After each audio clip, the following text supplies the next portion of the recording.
আমরা অবিশ্বাস্য ৩ টা ভুয়া নির্বাচন দেখেছি। আমি আমার বিস্ময় যতবার বলি গোপন করতে পারি না যে পৃথিবীর ইতিহাসে এরকম ইলেকশন হয় নাকি? আমি ১ম এ আমার একটা প্রিভিলেজড একটা পরিচয় আছে সেটা দিয়ে রাখি। সেটা হচ্ছে আমি বাংলাদেশ অ্যাডমিনিস্ট্রেটিভ সার্ভিস অ্যাসোসিয়েশনের একজন প্রাক্তন সদস্য। আমি নিজে একজন ম্যাজিস্ট্রেট ছিলাম। ৯ম বিসিএস এর পর সহকারী কমিশনার হিসেবে যোগ দিয়েছিলাম। বাংলাদেশের ইতিহাসে এখন পর্যন্ত যে সবচেয়ে সুষ্ঠু নির্বাচনটা হয়েছে ১৯৯১ সন, সেখানে আমি মাঠ পর্যায়ে দায়িত্ব পালন করেছিলাম। এবং এরপরে বহু নির্বাচনী তামাশাও প্রত্যক্ষ করেছিলাম। যাই হোক, আমি আপনাদেরকে খুব অল্প কথা বলবো। নাহিদ এত চমৎকার কথা বলেছে, আমার আসলে বেশি কিছু অ্যাড করার নাই। আজকে আপনাদের একটা প্রামাণ্য চিত্র দেখলাম যে যারা অ্যাডমিনিস্ট্রেটিভ সার্ভিসে আছেন আপনারা কি ভালো কাজ করেছেন, সেটার ছবিটা দেখে ভাল লাগছিল।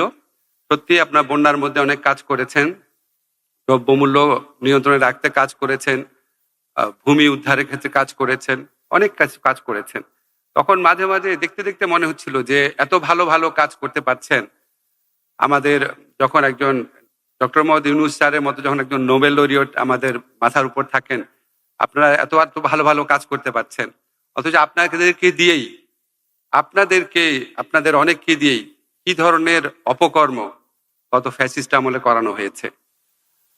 আমরা অবিশ্বাস্য ৩ টা ভুয়া নির্বাচন দেখেছি। আমি আমার বিস্ময় যতবার বলি গোপন করতে পারি না যে পৃথিবীর ইতিহাসে এরকম ইলেকশন হয় নাকি।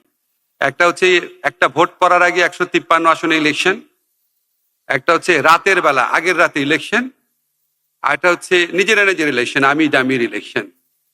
এবং এই অপকর্মে একটা মেজর কম্পোনেন্ট হতে হয়েছিল আপনাদেরকে। আমার তো মনে হয় আপনাদের নিজেদের মধ্যে প্রচন্ড রাগ থাকার কথা সেই ফ্যাসিস্ট রেজিমের প্রতি, যে আপনাদেরকে দিয়ে কত অপকর্ম করিয়েছে।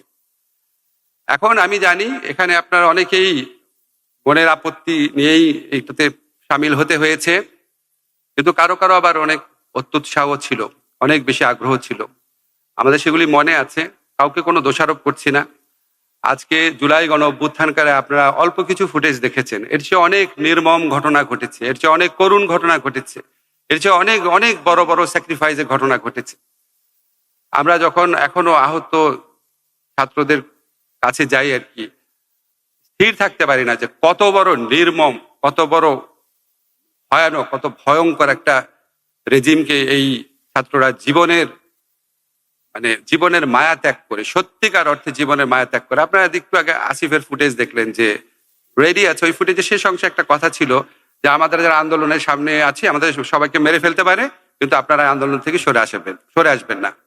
নাহিদের একটা ফুটেজ আছে যেটা আমরা দেখি নাই কখনো, রেকর্ড করে রাখা ছিল, ৫ তারিখে সে রেকর্ড করেছিল আগের রাতে, যে আমি যদি মরেও যাই আপনারা আন্দোলন অব্যাহত রাখবেন।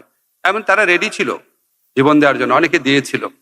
তা আমরা যেন সবাই কেউ কাউকে দোষারোপ করার চেয়ে সবচেয়ে বড় ইম্পর্টেন্ট ব্যাপার হচ্ছে এত বড় স্যাক্রিফাইসের মধ্যে দিয়ে যেই সময়টা, যেই সুযোগটা তারা আমাদের সামনে হাজির করেছে, সেটা যেন আমরা সবাই খুব প্রপারলি ইউটিলাইজ করি। সেটা করার ক্ষেত্রে আপনাদেরকে অনেক বড় ভূমিকা রাখার অবকাশ রয়েছে।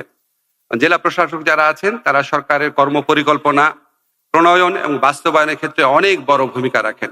অ্যাডমিনিস্ট্রেটিভ সার্ভিসে যারা আছেন, জেলা প্রশাসকের নিচেও যারা আছেন, তারাও সেই কাজের একটা অবিচ্ছেদ্য অংশ হিসেবে কাজ করেন।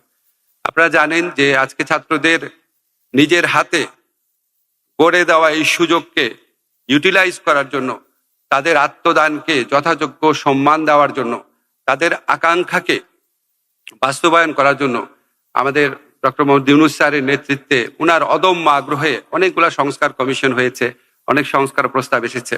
আমরা যখন স্যারের সাথে কাজ করি উনি সবসময় দেখি বলে কিছু করতে হবে, সংস্কার করতে হবে। মানে আমার স্যারের সামনে বলি, মনে হয় যে স্যারের কাছে সবসময় মনে হয় যে আমি এখানে আসলাম, যদি একটু সংস্কারই কিছু করতে না পারি, যদি রাষ্ট্রটা একটু নির্মাণ করে দিতে না পারি, যদি আমাদের ছেলেরা এইভাবে প্রাণ দিয়েছে তাদের এক্সপেকশনটাকে একটু সম্মান করতেই না পারি, তাহলে আমার এখানে আসার কি দরকার ছিল। আমরা স্যারের যারা কাছে আছে আমরা প্রত্যেকে স্যারের মধ্যে এই আরতিটা অনুভব করি।